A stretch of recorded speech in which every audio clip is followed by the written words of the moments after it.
Hey guys, welcome back to Coach Hall Writes. In today's video, we're going to be talking about how you can improve your rhetorical analysis essay by working on some different techniques that can improve the sophistication of your writing. Before we get into the tips, I wanted to take a second to emphasize the fact that the sophistication point is only one point on the rubric, and it is entirely possible to improve your writing style and to improve the quality of your analysis, but never actually earn that point. And quite frankly, in my opinion, that's okay, because that is 1 point on one essay on one day of your life. It is not a measure of the growth that you have had during the course of the year. And so while I want students to focus on how to become a stronger writer for their benefit, I want you to make sure that you're not losing sight of the fact that this is a long-term goal, not necessarily a short-term goal. So according to the rubric, responses that earn the sophistication point demonstrate sophistication of thought and or a complex understanding of the rhetorical situation.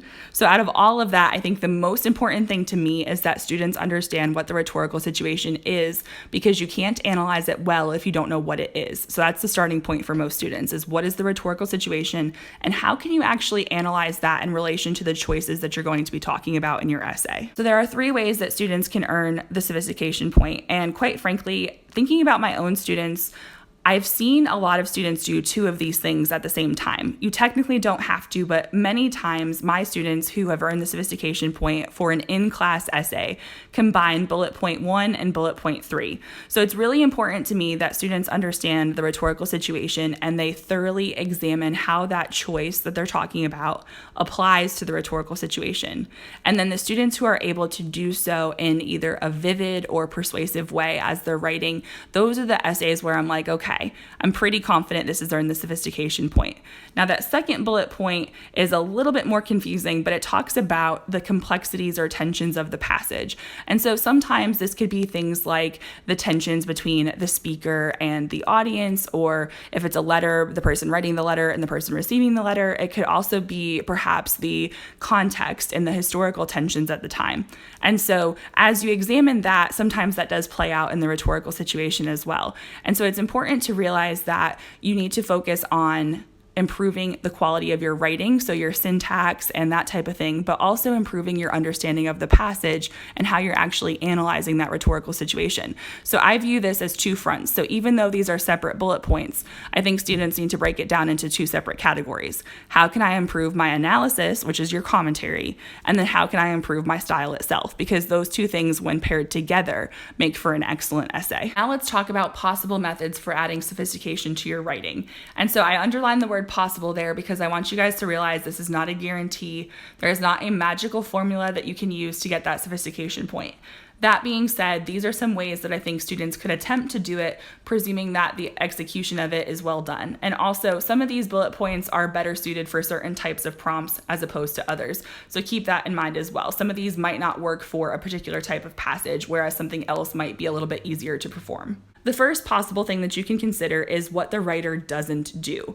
And so we're actually looking at the piece almost in a way of abstraction. So if a choice is something that the writer does and they do it intentionally, then they're actually eliminating other choices. They might have chosen a metaphor as opposed to a personal anecdote. So why did they choose the metaphor? Why was the metaphor better for that audience? And so that's what I've tried to model for you here. And I actually tried to show you the less effective method and the more effective method, because I think this advice could be easily misinterpreted. And so if you just say, oh, the author could have done this, but instead she did this, that's not really examining anything and adding a sophisticated thought. However, if you actually dig into it a little bit more, like that bottom example shows, then it could be adding sophistication to your writing. And sometimes if you're running out of things to say, this could be a way to examine that. So you want to think about, okay, what choice did they make? And then what could they have done instead? Why was the choice they made effective? And then why was the choice that they didn't make not the right choice? And so this is one way to possibly develop your commentary a little bit more if you're just kind of stuck. If you feel like you've repeated everything already and you just don't know what to say, then this potentially could work. I would not do this in every single paragraph. This is not one of those things that you should lather, rinse, repeat in an essay. This should be done like 1 time. So choose where you're going to put it very particularly, because you want to make sure that you're choosing something that you can write about effectively. So I'm going to give you guys a second to pause the screen if you actually want to read what I've written here, in case that is helpful to you. And if not, just let the video play through so that you can see the next tip. This next tip is actually probably a little bit easier to execute when you're reading an article, but I think it can be done with other types of passages as well. And that is to examine the effectiveness of the argument itself. So this is in response to the Louvre passage. And so basically just looking at Louvre's argument and what is he saying, but what does he fail to consider? So one of the things that you might have talked about in class is either a counterclaim and rebuttal or a concession and refutation. Well, writers use that in their writing, but you can actually use it in your writing as well. And we typically tend to think of this for maybe like a synthesis essay or an argument essay, but you can actually incorporate it into a Q2 as well. It's just like I said, this isn't going to work for every single passage. You'll notice that I've color-coded the slide for you. We've got the blue that is the counterclaim, and then what immediately follows where it says he fails to acknowledge that, that's the rebuttal. And then also there are certain words there that are underlined, and that's because those are words that help to signal just kind of qualifying the argument a little bit. And so I wanted you guys to see the different nuances of the words there. So if you've studied counterclaims and rebuttals or maybe concessions and refutations, hopefully you can learn to apply that to your essay. But like I said, this won't work for every single passage. However, I think it is most easily applied to perhaps an article. If you guys want to take a second to pause the video so you can actually read this more clearly, that is absolutely fine. If you don't want to pause it, then just go ahead and let the video play through. The next strategy is called why the buildup. So sometimes there is a call to action at the end of the passage that is very clear, very direct. Other times the call to action is more subtle. And sometimes we have to ask ourselves, okay, wait a minute, why did the writer make particular choices to build to this call to action? How did he or she develop his or her argument? And so sometimes it's because they're trying to prepare the audience for that message. And this is usually because the audience might not be receptive to that message outright. In this case, we're looking at Florence Kelley's speech, and she's talking to a group of suffragists. So she knows that this group of women is keen for justice. They want the right to vote. However, she wants to speak to them about child labor laws. And so that is slightly outside of their periphery, although she needs to argue that it's actually a very important cause to them and it's a very urgent cause to them. And so her call to action is that they should join with the male voters. Now, it's almost as if she anticipates that this might not be the call to action that they want to hear. So she has to really drive home the point that this is an urgent matter, because if it's not urgent, they're not going to be receptive to the call to action. And so you can see that I've highlighted a couple different things here. We've got the green font, which is the reference to audience. So she knows that they're keen for justice. They have a shared cause. They're women's suffragists, so they want to make sure that women have the right to vote. So they all have a shared interest. And also, she's anticipating the fact that because of this shared interest, they might not necessarily be ready for her call to action if she doesn't prepare them the right way. And then we've got reference to purpose. So we've got the fact that she's preparing them for her forthcoming call to action, that she's trying to rally her audience in order for them to embark on a new cause. Now, one thing that I think is worth noting here is that I underlined where it says she is not suggesting. So this is sort of a modified version of that first technique that we talked about, where you talk about what the writer does and does not do. Well, here it's talking about what she is not arguing and then what she is arguing. So she's not suggesting that they totally abandon their cause. In fact, she's actually arguing that this is essentially related to their cause. And so she's saying that the issue needs immediate attention. They can't wait for the right to vote to solve this problem. In fact, if they could vote, this might not even be a problem in the first place, but that's not the circumstances that they're in. So this is the solution. We need to join with the male voters. And so you can actually use sort of like a modified version of that first strategy by saying, okay, this is what the speaker is not arguing. In fact, this is what they really are arguing. And that can show a little bit of nuance and sophistication to your analysis as well. The next strategy is to examine the complex writer-audience relationship. So remember that one of the bullet points had to do with complexities and tensions. Well, sometimes letters have that. So think about it this way. A letter is written by one person, usually to an audience of one. So think about some of the letters that they've used on the exam in the past. We've got the Abigail Adams letter, where it is a mother writing to a son. So we've got a parent-child relationship. We've had other parent-child relationships like Lord Chesterfield. So that could be a complex relationship if they're trying to advise or encourage their son or daughter. Sometimes kids don't want to hear from their parents, and so the parent has to tread lightly. So that could be a complex complex relationship. So then we've got another example. We've got Gandhi. So Gandhi and Lord Irwin, not a familial relationship there. However, there's definitely a lot of tension there because we've got someone who is essentially an Indian activist and we've got a British official. We know that India is under British control at the time. So this is not exactly, even though it's a civil tone to the letter, it's not exactly a tension-free letter, okay? So there are some complexities there as well.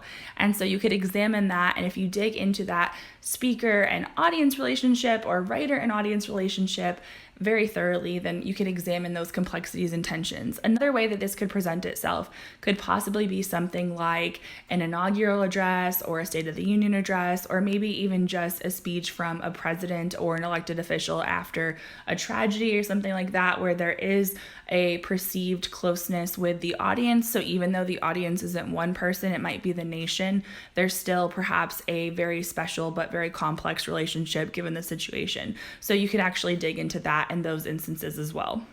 Another strategy that you can use to try to increase the sophistication of your writing is to examine the effectiveness, knowing the historical context. Now, this really does depend on the passage and your own interpretation of it, because, for instance, in the past, they've drawn on passages from Abigail Adams and President Kennedy, and those are historical figures that a lot of students know, even if they're not familiar with the passage, because I'll give you guys a little clue. The College Board is not going to choose a passage that they think a lot of kids have studied in class. They try to choose these obscure passages, even if the person themselves is famous. So think about it this way. You know some stuff about different time periods and different historical figures, but at the same time, you might not recognize the speaker or the writer. You might still know about the time period and history, so you can actually use that to present the message in a historical context as well. So let's take the person. Let's say it's Abigail Adams. Well, you know that her husband later became president. You know that the son to whom she was writing later became president. And so if you look at her message, you can actually examine perhaps some of the implications of this. And so you can look at what she's actually trying to say and how she's trying to guide her son. And maybe you could look at how effective that might be if she's talking about concepts like leadership and patriotism. Clearly that had to have had some effect. You could also look at this in terms of the letter that Gandhi wrote to Lord Irwin, because we know that Gandhi did in fact have to lead the salt marches, but India didn't gain its independence for several more years. Or you could look at perhaps Madeleine Albright's commencement speech and the message that she was giving in that particular speech and how it fit into the historical context of the time, particularly 1997. So if you're looking at perhaps the women's rights angle, where did that fit in 1997? So if you have a lot of historical knowledge, either of time periods or historical figures, and it is relevant to the prompt and to the passage, you can look at this, think of it as the context and perhaps even the exigence. You can dig into it that way. Now, if you don't have that background knowledge or you don't feel comfortable analyzing that particular aspect, that's okay. There are other things that you can talk about. But if it is appropriate and it does fit, then this is one particular method that you could use. Okay, so this next tip has sort of like two different layers to it, and that is to work in the details. And so the first thing that I think students need to think about is to incorporate specifics. And so it's really important that, for instance, when you talk about the writer's message or argument, that you actually specify what that message or argument is. Or, for instance, the purpose. When students write, and this reveals the author's message, and then the sentence just ends, then it's a little bit of a letdown for the reader because we want to know what the message is or what the purpose is. So even if you think you've already established that and said it somewhere else in the essay, say it differently, but always give us those details. And also give us details from the passage that actually explain the rhetorical situation. Because even though your reader is going to know about the passage itself, you are actually supposed to be writing this as if you're explaining it and analyzing it to them. So think about it this way. You want to connect the dots and you want to put all those little puzzle pieces together. And so sometimes you can do this in a very simple way. So for instance, you can use something like an appositive phrase or a non-restrictive clause. You can just insert information into a sentence that you're already writing in order to add those little details for clarity. And that can really help your reader. So one thing to think about would be maybe like the Abigail Adams letter. So I recently read several essays that my students wrote about this, and if I read an essay where a student didn't tell me that John Quincy was actually reluctant to go on the trip it felt like something was missing from that essay. That's not to say that it wouldn't have scored well. It's not to say that it wasn't a good essay, because perhaps the student analyzed other things, but there was always that one little detail that I was sort of looking for every single time, as I wanted to be told he was reluctant, because that was a factor in why she was writing. And so that was something that she admitted to in the letter, and that's a little detail that I wanted to see in the essays. Now, I don't want you guys to panic and think, oh my goodness, what if I don't find this little detail, and what is my reader going to think? It's not so much that, but it's just a matter of really taking your time to think about, okay, why is the writer writing this? Or why is the speaker giving this speech? And so sometimes it means taking a step back, taking a breath, and saying, okay, wait a minute. She's doing this because he's on a trip.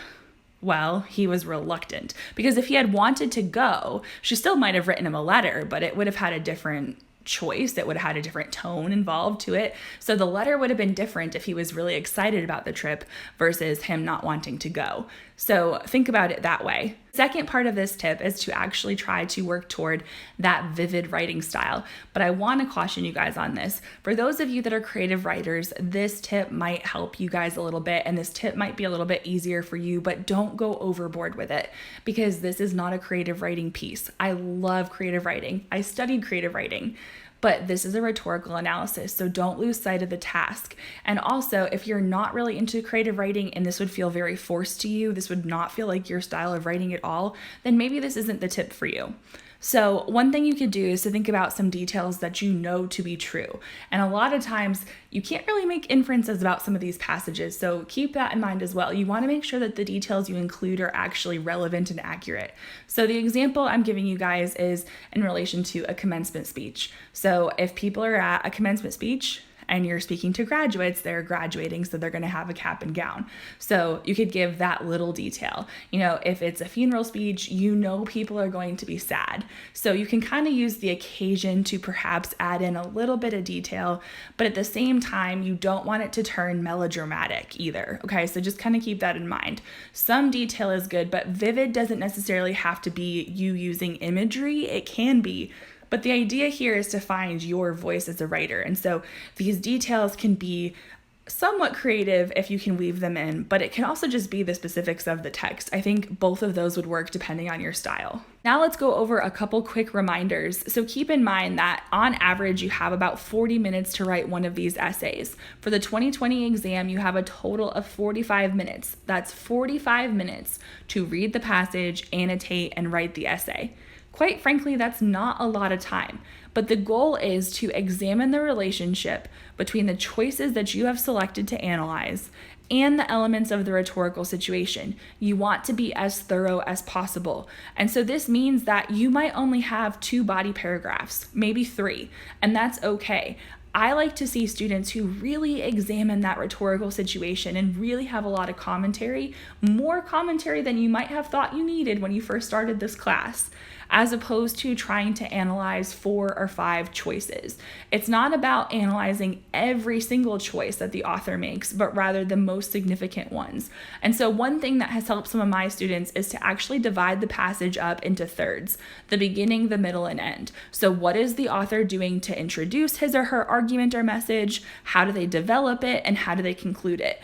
That is actually usually very manageable for students. And if you can only do 2 paragraphs, but you have 3 sections, figure out how you can combine those. But the idea is that when we want to see development, we don't want more paragraphs or more choices, but we want you to tell us more about those choices. And then also you want to think about connections between the paragraphs. So one way to do this is through a really strong topic sentence. You want to create bridges between your paragraphs. You don't want it to necessarily be very isolated body paragraphs. You want to create a line of reasoning. So make sure that there is a logical order of your paragraphs. And if you're doing a chronological analysis, presumably the chronological part will help with that line of reasoning as well. And the last tip I have for you is this. As much as we've been talking about sophistication, please don't forget that there are 5 other points on the rubric. Get that defensible thesis and analyze your evidence and commentary. Thank you guys so much for watching. I hope you found this video useful. If you did, please do me a favor and give this video a thumbs up. That lets other teachers and students know that this might be a useful video to them as well. And if you guys have any questions, let me know in the comments below, because I know several of you are preparing for the upcoming exam. So until next time, guys, happy writing!